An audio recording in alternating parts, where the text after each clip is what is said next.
Assalamualaikum warahmatullahi wabarakatuh. Hai barudak, waktos ieu urang bakal diajar ngeunaan kebiasaan hade pikeun awak urang. Hayu urang regepkeun sasarengan. Hiji, sikap calik anu bener. Nah urang kudu calik dina posisi anu bener. Posisi calik anu bener tiasa ngajantenkeun urang teu gampang capek, ningkatkeun konsentrasi, jeung masih seueur manfaat anu sanesna. Nah, kumaha nya carana? Calik tegap. Usahakeun tonggong sareng cangkeng sapertos anu digambar. Usahakan punggung dan pinggang kita seperti pada gambar. Bawa meja caket kana kursi. Ngadeketkeun kana meja bakal nyieun otot leungeun jadi santai. Semakin dekat dengan meja akan membuat otot tangan menjadi santai.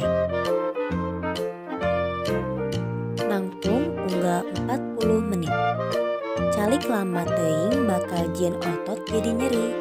Duduk terlalu lama akan membuat otot menjadi sakit.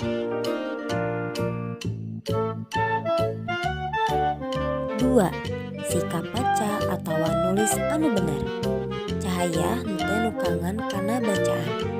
Usahakeun cahaya tiasa nyaangan bahan bacaan supaya ngamudahkeun urang ngabacana.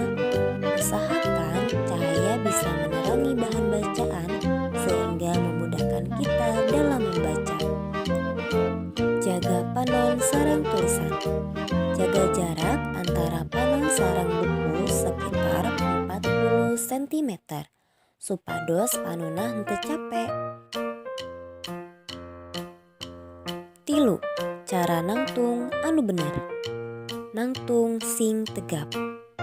Pas nangtung posisi urang kedah tegap, sabab upami urang nangtung rada bongkok bakal ngehambat pertumbuhan urang sareng nyebabkeun tonggong jadi nyeri. Saat berdiri, posisi badan harus tegap dan tidak boleh membungkuk, sebab akan menghambat pertumbuhan kita.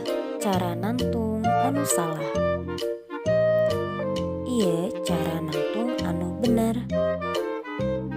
Oke, eta mangrupakeun penjelasan kebiasaan anu hade pikeun awak urang. Sekian. Wassalamualaikum warahmatullahi wabarakatuh.